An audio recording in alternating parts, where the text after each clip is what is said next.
WBNE. Hello, and welcome to episode 55, all about the Tower of Cirith Ungol. Chapter 1, Book 6 of The Return of the King, being the 55th part of That's What I'm Talking About.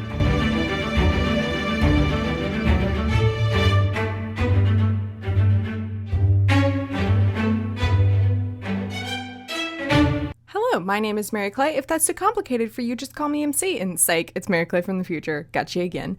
This is part 2 of the episode that I recorded with Tyler. If you didn't listen to part 1, go back and listen to that now. However, you also didn't miss a lot because we didn't cover much of the chapter. Oh, man. It was still a fun time. All right, on with part 2 of the fun times with me and Tyler, where we occasionally talk about Lord of the Rings. So Sam takes out the very convenient vial of Galadriel that, thank the Lord, she at least had the hindsight to give them this, because it saved their butts 5,000 times over. Yeah, everything that came from the elves was like, super powerful magic item. You are not worthy. They are, like, very lucky to have befriended the elves. Right. They would be dead, very dead without them. He uses the vial of Galadriel to get past the Watchers because they had some kind of, like, this, like, force field that was keeping him out. But as he crosses over, it, like, sets off some kind of alarm. And Frodo's like, was that you trying to do an alarm noise? Yeah, that was a little Foley work for you. Oh, okay. You want to know a fun TikTok rabbit hole to go down is Foley artists. Yeah? There was a Foley artist that popped up on my For You page one time, and like an hour later I emerged from his profile and was like, oh my god, who knew that you could make the sound of a knife stabbing someone's arm by beating a bag of rocks against a pillow? Who knew? That's Foley not artists. actually how you can do it. That's who knew. Foley artistry. I want to go back in time to like 12-year-old me and be like, forget all these. I didn't actually have any aspirations as a 12-year-old. If you can, do you know what would that. happen? Do you know what happened immediately after me going to 12-year-old me and being like, "Hey, you listen. I'm you from the future. You want to be a Foley artist when you grow up. Just trust me." Like immediately after that conversation, I'd be like, "Yeah, I do. Nope. I'm definitely not qualified for that." And then I would just continue to follow the standard path that was assigned to me. Because that was every conversation was like, oh, I really like soccer. You'll never be a professional soccer player. It's like the top 1% of the 1%. Do you know what you could probably do if you want to be a professional soccer player? There's like a gazillion teams. I don't know about that because I definitely couldn't become a professional soccer player. Not 26. How old are you? 25. Good Lord. 25-year-old Mary Clay. But like, if you came up to 9-year-old Mary Clay, and you not were even like, 9-year-old Mary Clay could have done it. I had to play fall soccer because my asthma was so bad in the spring, and my pollen allergies are terrible in the spring. So I was like Bubble Boy as a child in the spring. So I couldn't play spring soccer, which was when the girls played it, basically. The only thing I was like kind of good at was being the goalie. Imagine that, because it didn't involve any of the running. You know what's crazy? I would have guessed that about you. Yeah, I give off that vibe of the one person on the team who doesn't run up and down the field, don't I? I definitely give off that vibe. I was always so impressed by goalies. I was always like, this is a magical set of skills the rest of us just don't have. However, one time at recess, I completely broke my finger while we were playing soccer and I was the goalie, and it like smashed my finger to bits. And this was during spring allergy season where my nose is constantly running and dry and terrible from sneezing and blowing my nose all the time. So I get a lot of nosebleeds. And so I started crying. And so then my nose started bleeding. And so my face was covered in blood and my finger was broken. And I went to the nurse, and the nurse's office was like packed with all these kids. And I walked in with like my face all bloody, and she thought my nose was broken. And she like stopped she's like, okay, everyone out. Okay. Flip side. Anyway. Maybe you weren't cut out to be a professional soccer player. Oh boy. What an astute observation. But if you come up to, here's the thing that frustrates me, and the message that I want to send to my children is that you might not play in the professional sports league. You might not. I mean, like, if you want to be a professional athlete, I will support you 110%, whatever I can do to make that happen. I didn't feel like I could work for the NFL or for a Major League Soccer team or the MLB or the NBA, which I feel like now was such a misleading message of like, if I grew up knowing that I wanted to be in like sports management, I could have just done that. And I didn't want to be an athlete or in sports management. That has no appeal to me. But the message I'm trying to say is like, there are lots of jobs in these industries. And if you want to do them, and if you want to work for this company or do this job, you straight up can. You just have to apply. Okay, so I'm still gonna go. All that being said, great points, Tyler. Amazing. Wow. I can see your eyes being like, how did he get here? Going back in time to 12-year-old me and telling her, hey, you should be a Foley artist because that's really cool and fun. And you just get to throw crap around a room to discover what noises sound like. Yeah. Like, that sounds fun to me. I don't even know how we got to Foley artistry. TikTok? I don't know. I did a wee woo sound. Your wee woo sound. Wee woo. Wee woo. Wee woo. Wee woo. Wee woo.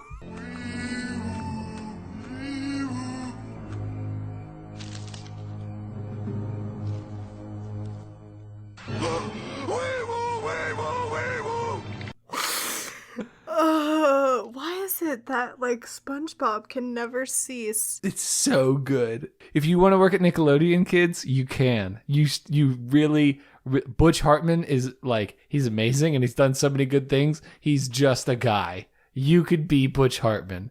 Okay, on with the episode. He's just a dude. Danny Phantom, great. Gonna catch him all because he's Danny Phantom. Gonna get him all because he's Danny Phantom. Okay. Keep drawing superheroes with weird powers. That's what I'm trying to tell you. Okay. What was happening?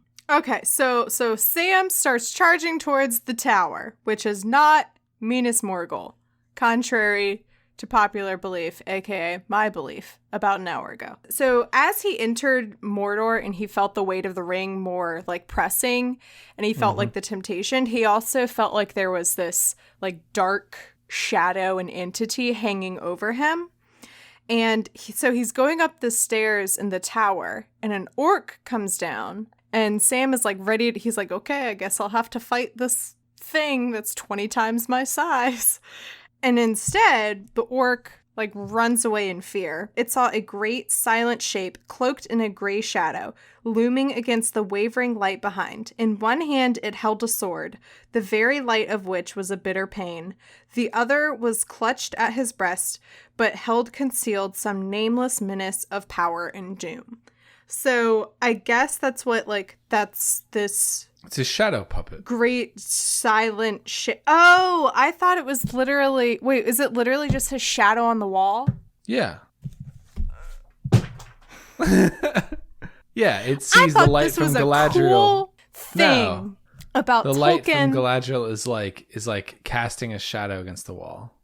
I thought this was a thing where Tolkien was tying back to this feeling of, I thought it was like the ring's power is so much stronger in Mordor that the orcs and other beings see this shadow that Sam felt on himself, and this it's a demon hanging over him, and like that's what they saw because he has the ring. But apparently I can just go myself. No, I mean, you may be right, but my interpretation here was it's a shadow. Nope, that's correct. Because as I was reading it out a second time, you know what? We're going to move on. So anyway, the orc okay, moving runs on. away. We have a lot to cover. And Sam, I should mention, as Sam is making his way into the tower, he's coming across like a bloodbath. Like there's dead orcs, there's blood everywhere, like huge fight has erupted.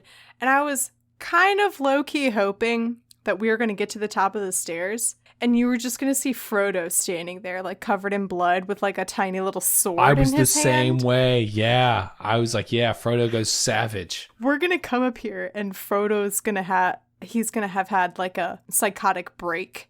And we find out that he's the one that killed all these orcs. Yeah, but no. No, very convenient for Sam. The orcs had a huge fight and killed each other. I believe this is pretty, like, standard affair for orcs, though, right? Like, this is how Merry and Pippin get away in Two Towers. Honestly, I don't remember, but sure. It is. That's how they end up in the forest. Is there's civil this war's hard enough without infighting. As a Hamilton reference. I'm aware. TBH, I'm really over Hamilton. Okay, so I've been kind of over Hamilton since I saw it. Okay, that was, it was like it is weird how you see it and you're like, okay, cool. I've like finished the hobby. Yeah, that's a good way to describe it. I was like, oh, cool. I did it. It's over now. Yeah. I was obsessed with this thing for so long. Lin-Manuel, I forget like where, if I like tweeted about it or something. There was a legitimate TikTok someone made, and it was the Hamilton quote unquote characters, because they're real life people in history. The Hamilton characters as Black Lives Matter protesters. And I get that like it was a fun trend. Hey there, it's Mary Clay from the future. I wanted to jump in and clarify real quick what I meant here. There was a bit on TikTok where people were doing videos of their favorite characters as different types of protesters. So like Harry Potter characters as protesters, Avatar The Last Airbender, you know, etc. So that's what I meant by this being a fun trend. I didn't mean that the Black Lives Matter movement is a fun trend or that protesting was a fun trend. These things are still happening. Nothing has really been solved. Despite media being quieter, things are still happening. Still be paying attention. Okay, that got a little more serious than I meant to, but yeah, still be paying attention to the news. And as always, Black Lives Matter. Okay, moving onward. But like all of the people in Hamilton owned slaves. Ham didn't. They would not have been in the Black Lives Matter protests. Hamilton would have. Is the ridiculous thing about that. I really sincerely doubt that. I think we give Hamilton, like Alexander Hamilton, too much credit because of this dumb musical. For all the credit he gave us. And that's the end of this episode. Thanks for coming on, Tyler. Listeners, if you want to hear Tyler talk about Hamilton we're not done. And not get shut down, go listen to Sincerely Us tomorrow. Well, I'm recording it tomorrow. No, this episode is coming out next Tuesday. Oh. So at the time that listeners are hearing this, I believe the episode that you're referring to with Annie and Becca will be out tomorrow. What up? It's Mary Clay from the future, here to say that nope, we were both very wrong. This episode of Sincerely Us that we're referring to came out 2 weeks ago, not tomorrow. Yeah. Tyler and I were both very wrong in the timeline of things. So go listen to that episode, and then also there are other episodes on Hamilton, because they have been doing a lot of episodes on Hamilton. Okay, bye. But I mean, I don't know. To be honest with you, I know nothing. I just show up, I make jokes, and then I leave. Same. I squeeze in as many Final Fantasy references as I can. I literally put that on my family's like to-do list for our beach vacation. My sister divided it up among the households. I am my own household because I'm single. That seems unfair. And it was like a list of the things that you can bring, and I put my sense of humor. Yep. Mm-hmm. They were very impressed the other night when I like casually mentioned, I was like, yeah, I have like almost 5,000 followers on TikTok. And they were like, no, you don't. And I was like, I mean, it's 4,300 right now, but probably by the end of the week, it'll be 5,000. And then they watched all of my TikToks and they were like, you're funny. And I was like, thank you for validating me after all these years. I know. Oh, that's what I'm going to go back and tell 12-year-old me. It's like, hey, 12-year-old me, you sit and watch Comedy Central and you write the jokes down. There is something to that. Okay. Like, if you want to do comedy, you can. No, see, that's the thing is it doesn't, I can't do it on command. It just happens. I mean, I don't think anybody does it on, I mean, like if you have a stand-up routine, that's different than like what we do, which is more improv. I wouldn't call this improv. I would just call this a real life conversation between two people who use humor as a defense mechanism. I don't know. I have to pick up my book because I threw it, but I'm too stubborn to do that. Okay, Sam was going up the stairs and his shadow on the wall scared the orc and not some ominous demon hanging over his soul, like I thought, which sounds a lot cooler, but fine, Tolkien, whatever. I write these things better than you. That's okay. Oh, but what's really cute is like the orc runs off and Sam is like, yeah, take that. Because he thinks he's really intimidating, but he like doesn't realize that the orc saw his shadow and ran away because of that. So yeah, so he comes to the top where the like last two orcs alive are, and they're talking about how all of this fight started because they were fighting over the dwarf like armor that Frodo was wearing, and then they all started killing each other. They don't know that it's mithril. No, I think they do. I think they realize like the craftsmanship of it and that it's very valuable.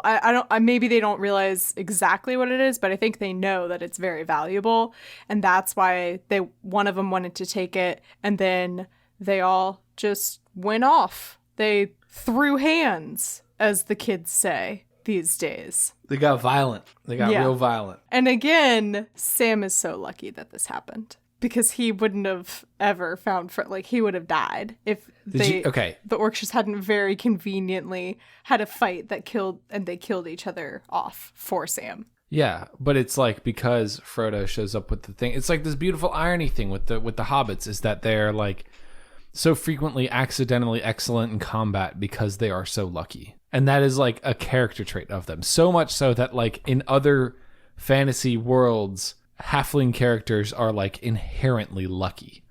Like it's like a game mechanic. Like if you play Dungeons and Dragons as a halfling, you can't roll a failure. Cool. Because you're lucky. Okay, I wonder if that was like a... It's definitely everything is from Tolkien. It's all from Tolkien. Yeah. Okay. Well, I was wondering. I was like, did Tolkien invent this notion of like hobbit/halfling? I don't think that he originally... Or if this was like hobbits existed prior to him.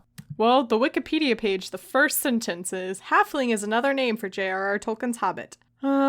Etymology, another word for halfling. The usage, there we go. The usage of the word predates both The Hobbit and Dungeons and Dragons. Okay, that's all we get. All right, so the more you know. The more you know. Yeah, so Sam is very lucky. The orcs all killed each other, and they continue to fight over, so the main one, Shagrat, which this is going to be a very specific reference. There are 3 characters in a certain story in the Bible, and their names are Shadrach, Meshach, and Abednego. And every time I read this orc's name, I think of that. Okay, just saying. They went into the cave with lions and had to trust that God would save them. Oh, is that what they did? I don't remember what they did, but I remember really liking it just because saying Shadrach, Meshach, and Abednego just rolls off the tongue, and I love it. It does. Abednego is a great word. Yeah. Anyway, so Shagrat, is that his name? I can't read my notes. Is that a spiral notebook? It is. I ordered it off of Etsy, and remember I posted like 2 on my Instagram many moons ago and was like, should I get the one that has the fun Tolkien quote on it, or should I get the one that's like existential? I got the existential one. I don't even know what Oh, look at that. It says, you are here. And then it's a big blob of the universe. Yeah. Oh, I can't see because your dumb Final Destination pictures are up. Final Fantasy. Anyway, okay. Yes, this is a notebook. A spiral notebook. It's not what I wanted, but at the time I thought I was going to fill my notebook up like immediately, and I was like, I'm going to be stuck without a notebook to take notes on. And I'm not going to be able to like go out and buy one because quarantine and COVID. This was way prior to quarantine. No, this was like in March. I was like starting to fill up my old notebook, and I was like really bummed out about it because me being a white girl, I was like, oh, this is going to be great. I'm going to fill up my notebook. I'm going to get to go to TJ Maxx. I'm going to get to stand in the aisle where they have the messy pile of journals, and I'm going to go through every single one of them until I find the one that's just right for me. And I'm going to buy it, and it's going to be $6, and it's going to be a glorious day. Except for that didn't happen because COVID. And I understand that there are way more worse things to happen because of COVID. But in that moment, I was just very upset because I couldn't go to TJ Maxx and peruse the journal pile. And every person who has gone to TJ Maxx to get a journal knows exactly what I'm referring to. So I had to order one on Etsy, and it's spiral. I do like that it's spiral, though. because I can fold it over and it doesn't take up a whole bunch of space. Full book space. Yeah. I get that. I'm with you there. But it's got like it's a little floppy though. It's not as hardback. Do you go ruled or do you go dots it's or do you ruled. go grid? Oh, see, I'm a dot notebook kind of guy myself. Oh, you're one of those. Yeah. I have a spiral right here, but I like the more moleskin style with like cloth binding, a thin notebook, but I've been using a spiral recently for exactly that reason you just gave, that you can fold it over. But I'm also like really picky about my pens. So if I don't have like a pen that I really like, I just won't take notes. Same, dude. Same. And I lost that pen in the move. So I used... It still clicked. Actually, I had to dig up another pen, but it was a clicky one. Here's some... So I've been actually using pencils recently, which is What? wild. Heathen. Have you ever written anything with a pencil before? Witchcraft. I know. You can erase it. It's got this pink part on the other end that erases stuff. You don't have to strike through. You can Devilry. I think I would still strike through. I don't think I would erase something. That seems like it would break the paper. I distinctly remember in like 8th grade, one of our teachers at the end of the year told us, she's like, next year, you're going to have to write in pen. Like, your teachers in high school are going to want your essays and your tests and everything. I mean, not your math classes, but like your English teachers, they're going to want your stuff in pen. And I was horrified because I was like, I make a lot of mistakes. What the heck am I going to do? Scratch it out? And now I'm at a point in my life where I can't ever imagine writing with a pencil again. It is baffling. The problem is that it gets dull. That's the worst part. Yeah.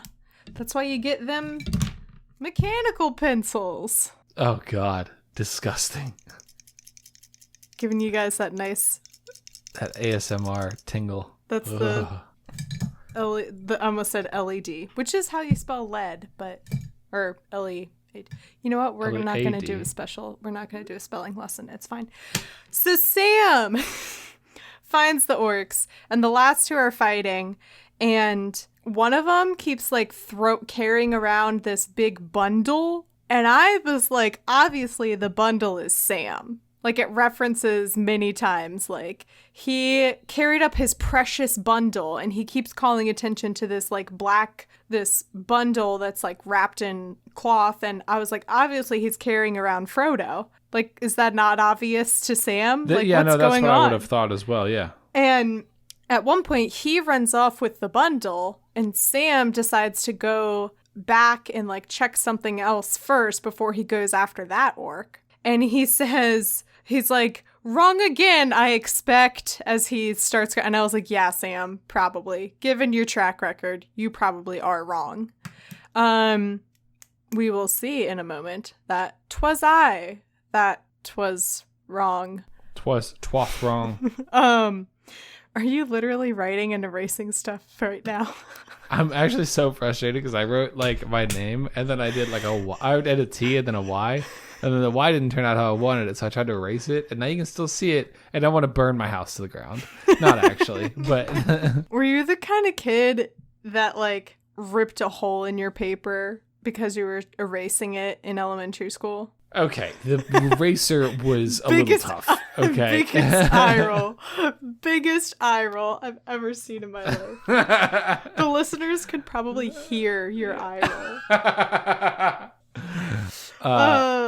It was the paper's fault. It wasn't. See, I can tell this because your camera is shaking a bit from your you erasing. Oh, there it is. You're right.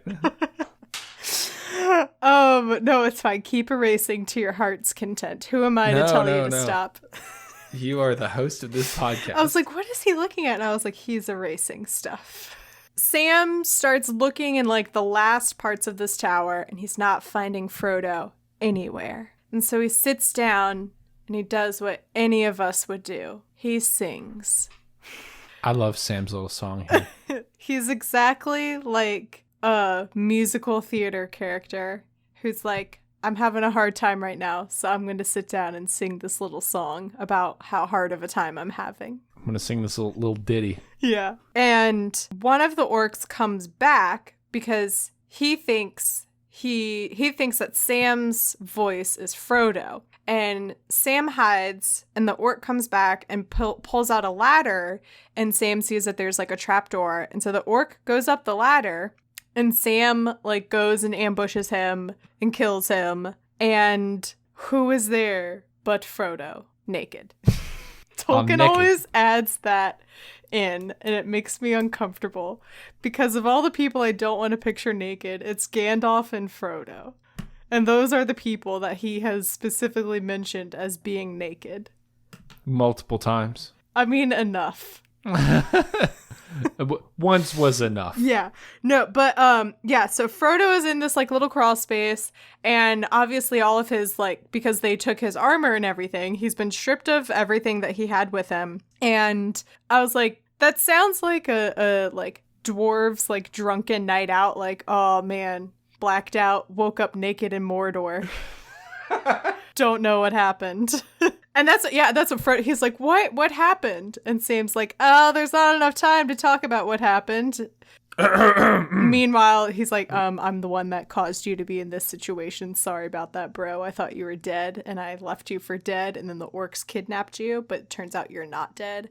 Yeah, so they reunite. Frodo's alive, Sam's alive, they have the ring with them, all the orcs are dead. I think even Sam at one point mentions, he's like, yeah, it's really lucky that like they just killed each other for me and I didn't have to do any of that. So yeah.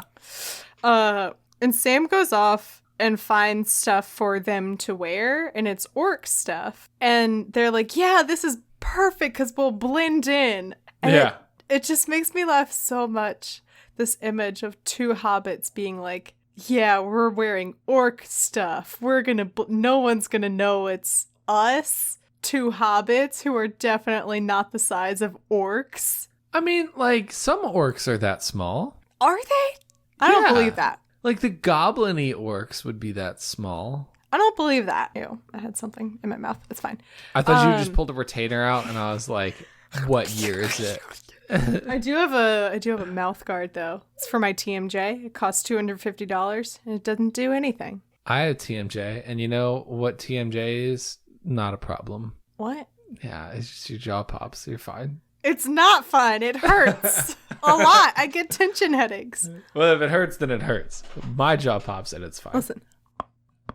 Oh, that's allowed. Mine is like if I'm eating like a burger with my family, I'll go to get a big bite and my jaw will pop and my mom will go, ugh, do you have to do that? And I'm like, I'm just I'm just trying to eat. Thanks. Just trying to live my life. Yeah, so the Hobbs disguise themselves as orcs, and it's very cute because the orc clothes are just too big, and so it's gotta look like a child like wearing grown-up clothes, like a 5-year-old. Right. It looks like a sack of cats in a trench coat trying to buy tickets to the movie. Exactly the image in my head. They go off, and as they're leaving the tower to, I assume, go to Mount Doom, they hear a screech of a black rider, which would be a lot more ominous if that's not how Tolkien has ended 20 other chapters.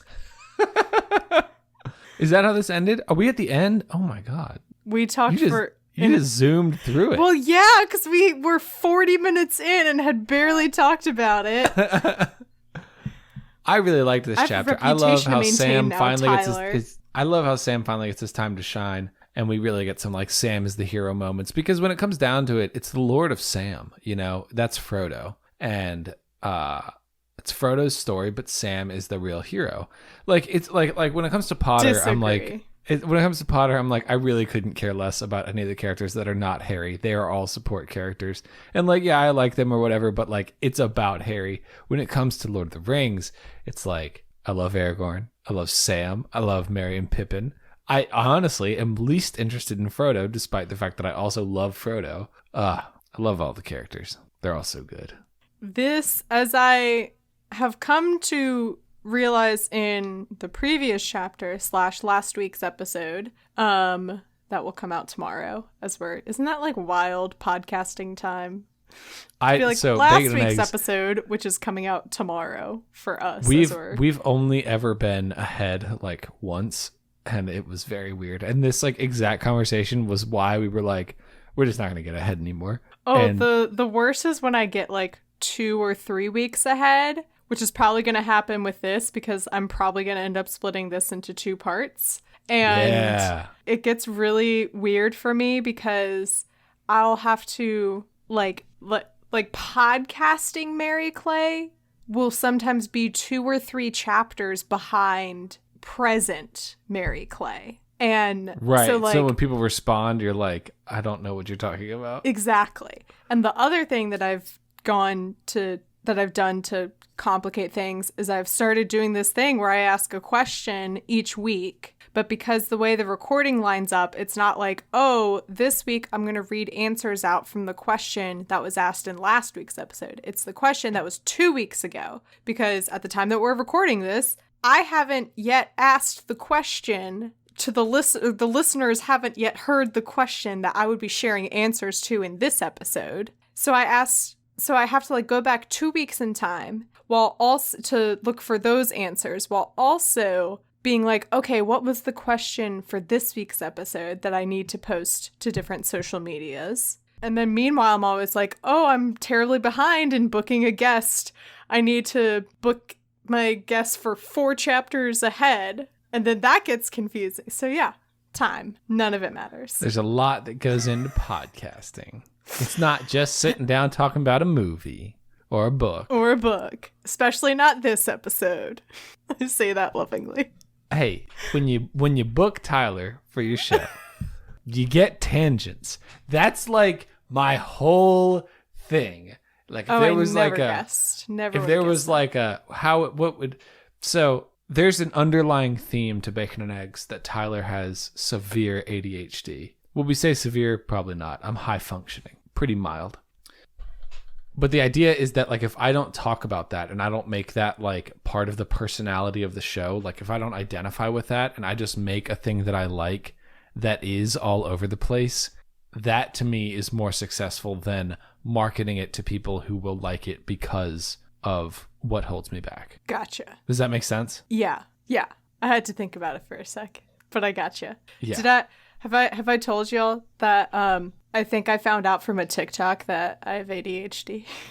I don't see. That's the thing about the TikToks is it was like no, but it was like a licensed. It was like a licensed professional, and they did a thing where they were like, if you've experienced blank, blank, blank, like all these different things. And I was like, yeah, that's me. Oh, that's me. That's me. Blah, blah. And I thought they were going to be like, you're a Slytherin. And then it was like, and then it was like, you might have ADHD and you might also be a woman. And I was like, what? That's me. I was like, don't expose me like this. I didn't. Right. How dare you? I just came out here to have a good time and I'm feeling so attacked right now.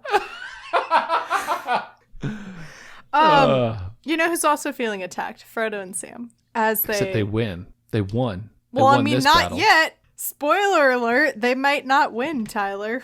We haven't gotten there. They might die. I don't know yet. Do you know? Tell me the truth. Do you know? No, I really don't. My running theory is that it's and like I kind of joke about it, but it's true. This is the image I have in my head is that it's going to be like holes. I'm tired of this, Grandpa. That's too damn bad!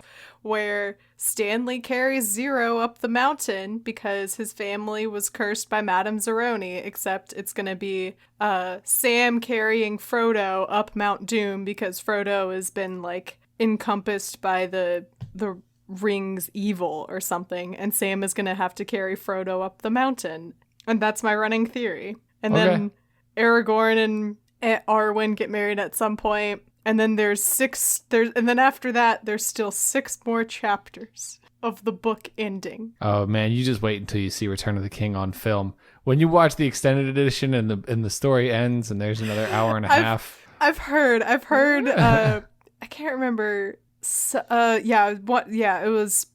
my guests were like, yeah, you know how a movie it'll be like nice quiet music, it'll fade to black and you're like, oh, okay, that's the ending. Yeah, Return of the King does that like 7 times. Yeah, it does. And I was like, great, perfect, which like makes sense because as I've been making fun of since I started Return of the King, that like just judging from the chapter tiles, they destroy the ring 1/3 of the way into the final book and then there's still 100 pages left. And like there's even one chapter that's like the parting of the ways. I think that's a Harry Potter chapter, but it's something like that, where that is a Harry Potter chapter. It's how Half-Blood Prince ends, because it's how Order of the Phoenix ends, because the minister is like, he's not back. He's not back. He's back. Anyway, no, that's a lie. Okay, now I need to look this up. The Parting of the Ways, Harry Potter. Anyway, but while I'm looking this up. Oh, I was totally off. It's the Goblet of Fire. That's how Goblet of Fire ends. Because you did a oh my God, whatever minister was there then. Fudge. Cornelius you did a Fudge Fudge voice. Yeah. He's not back. Rufus Scrimgeour would have been more like, he's not back. That would have been like Michael Caine as Rufus Scrimgeour. I remember watching the trailer for Deathly Hallows Dark times. 5,000 times. Yeah, when that trailer came out, and being these are dark times. There's no denying. These are dark times. There is no denying. I love Bill Nighy. He's so good. Okay, yeah. Anyway, but yeah, there's a chapter in Return of the King that's like many farewells, and then there's still 5 more chapters after that. So there's a lot of loose ends to tie up. There's a lot of loose ends, that's for sure. Like we're learning this narrative of all of these different characters, but only one of them has like a final goal. And Tolkien is like the opposite of what a lot of TV creators or movie or whatever, they usually do leave a couple loose ends, and you're like, oh my God, this is driving me crazy, blah, blah, blah. I wish they had like addressed this somehow. But Tolkien is the opposite, where he's like, I cannot leave a single loose end because it is going to drive these people insane for years to come. And then it's probably going to be like, no, I really didn't need to know whether or not Sam ended up growing sunflowers in his garden. I could have been fine without that chapter. I guess you just have to wait and see. It's going to make for excellent podcasting, I can tell you that. Yep. Okay, Tyler, that brings us to the end of the chapter and the end of the episode. What would you like to plug? I would like to plug so I've plugged a lot of things, but dead butt. I am raising money for St. Jude's Children's Hospital, and I'm running on behalf of St. Jude's Children's Hospital in the January something, I don't know, Walt Disney World Half Marathon, and I need to raise like a lot more money. And like these kids really need it. I don't know if you know this, but like kids who are sick need help now more than ever.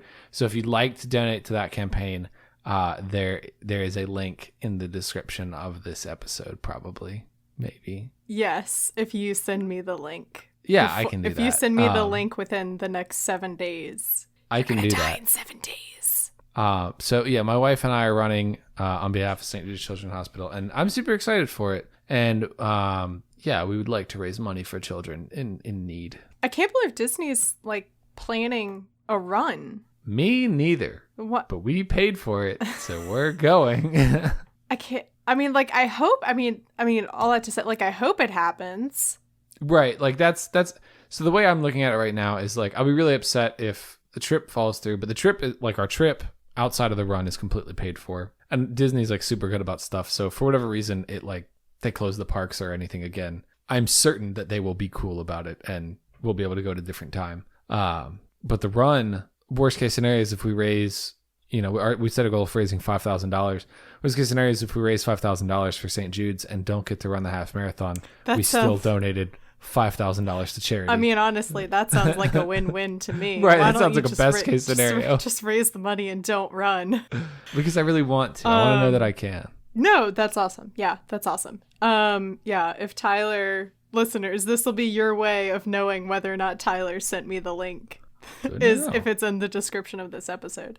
And then do you have anything that you want to recommend that you've been enjoying? A movie, book, TV, etc.? I mean, just like any movie or book or TV. So usually in pre-corona times, it was like recommend something that you think fans of Lord of the Rings would also enjoy. That, like, you enjoy. But in Corona times, I'm like, literally just share anything that you're enjoying. And that brings you joy. As of this conversation, the trailer for The Kissing Booth 2 will be out in like less than 24 hours. And I think it's out now. Excited. No, there was like a 15-second spot, right? If there's a full trailer, I haven't seen it, but I've been following Beth. No, I think Beth posted it because today is like International Kissing Day. So I thought like that was the point. Pucker Up, the official trailer for The Kissing Booth 2 is here 11 hours ago. Wow. Well, I will watch that as soon as this is over. But I loved those movies. The first one I knew, I thought it was fantastic. Final Fantasy X is a great game. So 7 and 8 and 13. I haven't played any of the others, but I really liked all of those. Let's see. I just picked up Supermarket by the like pop artist Logic. It's like it is like a fiction book. I haven't opened it yet, but I would recommend it. I'm doing the 75 hard challenge from TikTok. Well, it's not from TikTok. 75 hard. It's 75 days of 2 45-minute workouts each day, a gallon of water, 10 pages of, they say entrepreneurial book, but to me, reading fiction is entrepreneurial. Like, I am a creative person, so it counts. And then sticking to a diet for the entire time. And no alcohol. I'm backtracking. When you say a gallon of water, is that every day? Every day, yeah. So this is a half gallon right here, and this is my second one today, and it's, as you can see, it's empty. There's just a little bit right there. That was the most disgusting noise. Do you remember when we like started recording and I was like, I have to go pee? I did. I've never had. I don't drink that much water in a month. I don't either. I mean, the basic rule with water is you're supposed to drink it when you're thirsty. Like that is like your body will tell you when you need it, straight up. But I have done like gallon challenges before where I've done a gallon a day for like 30 days or whatever. And I don't know. I think it is a fun way to challenge yourself. To me, it's much more about like, can I do it than it is like, I need to be hydrated. This is why I don't do challenges, because if it comes down to it's not about like me being hydrated, it's about me like, oh, can I do it? My answer is no. I know I can't, and that I will give up after, not even give up, that I will forget after day 2. So that's where, I mean, I'm on literally day 1 right now. So I mean, I don't want to speak as like somebody who's like, oh yeah, I've been doing this for 50 days. I thought you've been doing this for a while, so I was like amazed when you're like, yeah, you're supposed to, you lift 500 pounds for 2 hours, and you drink 5 gallons of water, and you read a novella every day, and then you run 20 miles. I was like, wow, this is amazing. Like, so the reason I wanted to do this challenge over other ones is that it doesn't have a lot of those strict rules. Like, I know I can do a gallon of water a day, so that's whatever. But like the guideline is 2 45-minute workouts a day, which is a lot. That's an hour and a half working out every day. But there is no like, it needs to be a high intensity CrossFit workout where you burn a minimum of 500 calories or whatever. It is like literally you can take your dog for a long walk in the morning and do yoga in the afternoon. You can do whatever you want. And that's what I really like about it, is that it's not as like strict. I gotcha. It's more, it's more open-ended. Yeah. Well, my wife is calling me, which means we need to be done. Okay, we will be done. My recommendation, and Tyler, you are going to make sure that Olivia watches this in, I don't know, 8 years, 9 years. The new Netflix series of The Babysitter's Club is absolutely A+, phenomenal. Just 5,000 out of 10 would recommend. You should watch it. Even if you like don't have the nostalgia of the baby, because I don't really have the nostalgia of the Babysitter's Club because I was too young. Like, I never read those books. I thought those were the Boxcar Children. I did read the Boxcar Children. Loved those kids. Anyway, yeah, the Netflix series is amazing. It's great. I watched it all. It's amazing. That's What I'm Talking About is a proud member of WB&E. You can learn more about the network by going to wbne.org, where you can also find other shows on the network, such as Tyler's other podcast, Bacon and Eggs. Howdy, yokes. I'm Tyler Carlin. And I'm Ethan Edgehill. And we host Bacon and Eggs, a movie lovers podcast. It's the most roll your eyes, I've seen it before concept for a show. But with new hosts, I promise. Each week, we sit down together and watch a beloved movie. We start by looking at some critical and concrete points and let our conversation flow from there. We've covered all sorts of movies, from Jaws to Little Women. From the Lego Movie to the Lego Movie 2. From Marvel to Star Wars. From Back to the Future to Back to the Future Part 2. And tangents from our frustrations with fast food to discussing our fear of the mighty loon. So if you want a podcast that makes you laugh, download Bacon and Eggs, a movie lovers podcast. With new episodes available every Thursday, wherever you get your podcasts, and now on WBNE.org. Ghostbusters 2! My hope and dream was that you would say that. The cover is by Graphite, aka Vaisham Brandon. You can support him on Instagram at graphite.vmb. You can find the podcast on Twitter and Instagram at TolkienAboutPod, as well as join the community Facebook group. You can find me on Twitter at MCWhat'sUp and Instagram at MCTurnDownForWhat. You can support the podcast on Patreon by going to patreon.com/TolkienAboutPod. This week's sponsor is Dana. Dana, thank you so much for being a sponsor and supporter of the podcast. I appreciate your support very, very much. Thank you. And now back to Pass Mary Clay for the discussion question. Discussion question. So a couple weeks ago, the discussion question was, it was Pride Month when I was recording it, but it was no longer Pride Month when I asked it, so it made sense at the time, but whatever. Okay, the question was, what are some of your, what is a favorite LGBT plus character or relationship? Jack Starling on Twitter said Rosa Diaz from Brooklyn Nine-Nine. Amen. I second that. Jason on Facebook said David and Patrick from Schitt's Creek. I didn't watch far enough to get to see that relationship, but I know what you're referring to. And then Trevor on Facebook says Ellie from The Last of Us. So these I said all Sunshine from Remember the Titans. Well, I'm not going to share your answer because you're here on the podcast, and I knew you would probably say it I'll anyway. share my answer. Yeah. I also really like anything to do with Loop from the Adventure Zone. She's great. Kravitz and Taco is great in the Adventure Zone. Everything Adventure Zone is good. Lots of good gay relationships there. Awesome. That's Tyler's other recommendation then, the Adventure Zone. Yes. Oh, if you like Tolkien, you'll love it. Maybe that's not the show I'm supposed to plug for this episode is Late to the Party. So maybe this isn't the episode to recommend the Adventure Zone. If you already like the Adventure Zone, you'll love Late to the Party. Yeah. And then this week's discussion question is, much like Sam sang to try and find... Actually, he didn't really even try. At first, I thought it was like an Elsa and Frozen thing where he was singing in an attempt to find Frodo. He was just singing. Like, I thought it was Exactly. I thought it was going to be a call and response thing. It wasn't. Anyway, if you were lost in Mordor, what song would someone sing in order to, like, find you? What would be the song that, like, grabbed your attention that you tried to sing along to? All that being said, Tyler, do you have any parting words for the audience? Be excellent to each other and party on, dudes. And that's what I'm talking about.